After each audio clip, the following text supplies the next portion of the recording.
It's been 52 years since the introduction of the Wakandan King, who leads a nation so technologically advanced, the world didn't even know about its existence. To become the king, the ritual is that of combat. You have to either kill or submit your opponent to claim the mantle of Black Panther, King of Wakanda. After the events of Captain America's Civil War, the throne is empty and looking to be filled, but not everything in this movie is as simple as kill or be killed. So, does Marvel's Black Panther deliver a fresh and unique story for a character over 50 years old? Or do we need to put this old timer down for bed? Let's dive in and take a look in this review.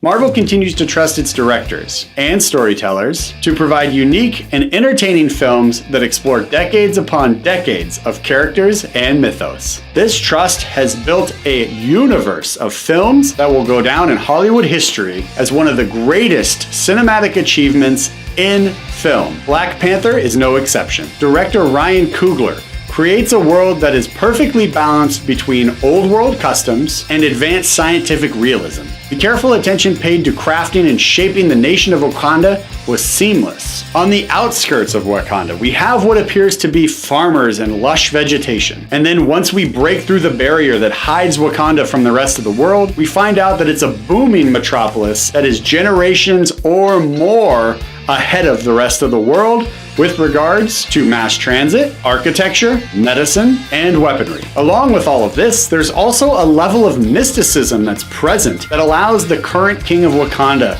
to actually travel to an ancestral plane to speak with the deceased kings and gain their wisdom and knowledge. So even with all of the scientific advancement, there's still a spiritual component that exists within this world that is very present as part of the culture that has developed this nation. The one big question I had going into this film, the one big question that I've been talking about on Twitter for some time, is in regards to the Soul Gem, the last Infinity Stone, before we get to Avengers Infinity War this year. Black Panther did not directly answer that question, but it kind of answered it. Stick with me. At the beginning of the film, we're introduced to the nation of Wakanda, its history, its origin, and then it kind of brings us all the way up to current day modern time. In this look back at the nation of Wakanda, we're told that a meteorite of vibranium struck the earth, thus creating a brand new landscape that Wakanda was built on. And since this impact of the vibranium meteor created this brand new world that Wakanda exists in,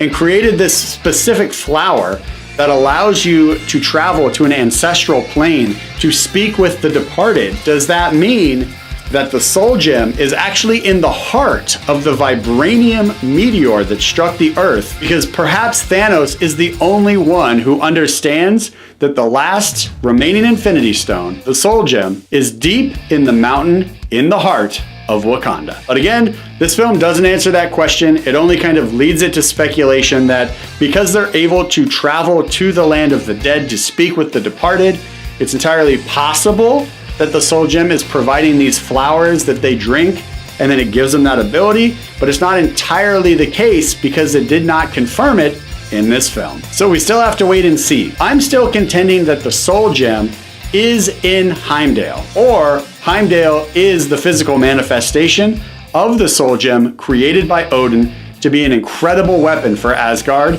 and all of the 9 realms. However, again, this is all just speculation and we'll have to wait and see once Avengers Infinity War hits theaters this summer. The consistent problem Marvel has had over the last 10 years of filmmaking has always been the villain.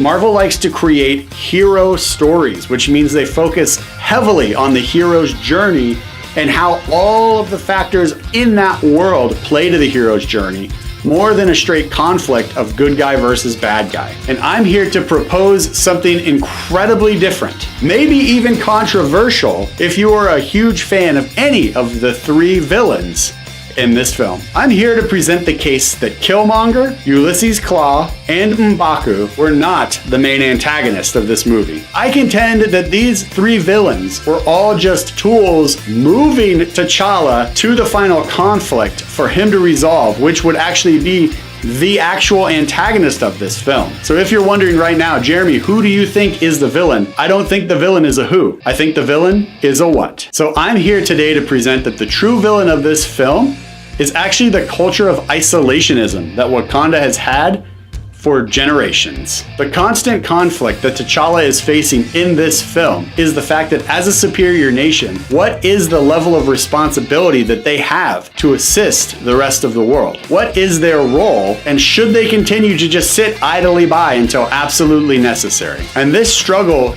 takes place at the very beginning of the film when we find out that T'Challa has a love interest. And it's through this woman that we find out that this struggle is going to be the main theme of the film. And it's his love for this woman that leads to the abrupt change that we see by the end of the film. But it's not the entire reason we see the abrupt change, but it is definitely a major factor. Black Panther is playing at your local movie theater right now, and I am definitely recommending a big screen viewing of this film. I've already seen this film twice, and I'm most certain a third viewing is just around the corner. This film stands apart and stands on its own, so that if you haven't seen the other films, you'll still be okay just walking into this. They did a fantastic job reminding us about what happened in Captain America Civil War, so that we didn't necessarily need to watch that film again, but it certainly would help if you have the time. The story is engaging, the characters all have great on-screen chemistry together, the humor is appropriately placed without being over the top. And on top of all of that, there's even thought-provoking conversations that take place that really look at and really examine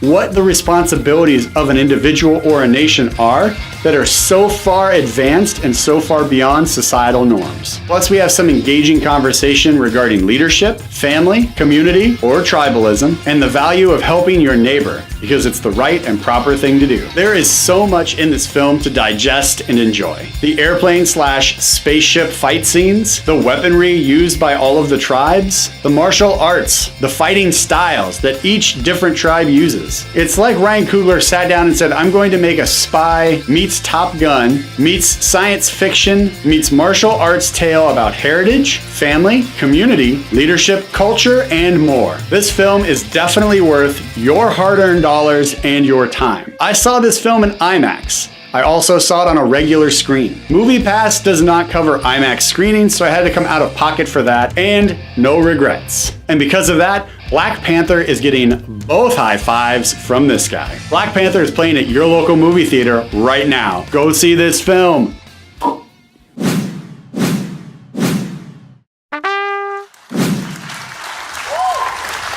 Hi, I'm Jeremy Brunansky, and you've just finished watching a movie review on Brunansky's Vlog. Along with the movie reviews and the weekly show, we also do the Certified Rad segments and the movie news breakdown, which you may want to check out. All right, everybody, we'll see you next Monday for a brand new episode of Brunansky's Vlog, Monday morning, 10 a.m. PST.